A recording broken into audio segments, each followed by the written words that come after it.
Now, South Africa is holding parliamentary and provincial elections today, 25 years after Nelson Mandela swept to power in the first multiracial election following the end of apartheid. This time round, though, the ruling African National Congress is facing a backlash amid concern over corruption and racial inequalities.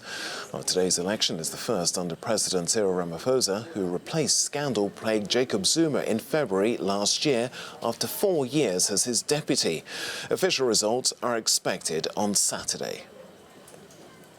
Well, let's get more on this story now from our partner channel, Africa News. Their correspondent Danielle Mbere joins me now from Pretoria. Can you explain to us, good to see you there, why is the ANC facing such a backlash? Oh yes, thank you very much for having me. Like you rightly pointed out, the first reason why the ANC is facing such a backlash is because 25 years later, many black Africans here are saying they have not received economic freedom. So these have been some of the key issues. The ANC is facing a backlash because this election is happening when it is presiding over an economy that is failing.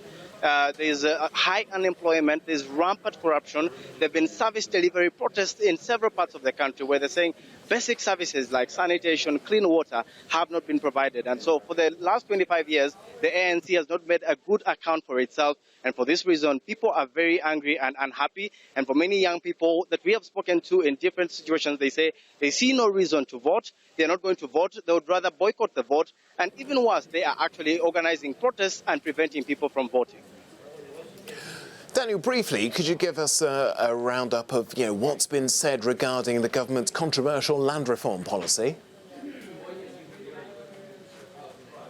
Oh yes, some of the voters that we spoke to said, especially black voters, they say there is no way they can live in a country where they do not have the right to have land. So the land issue, they support anybody who is for redistributing the land and making sure that every South African can have the pride of having or owning some land.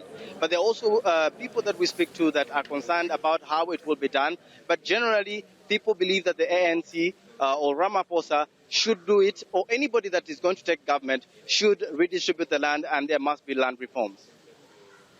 Daniel Mbere there from Pretoria on those elections in South Africa. Thank you.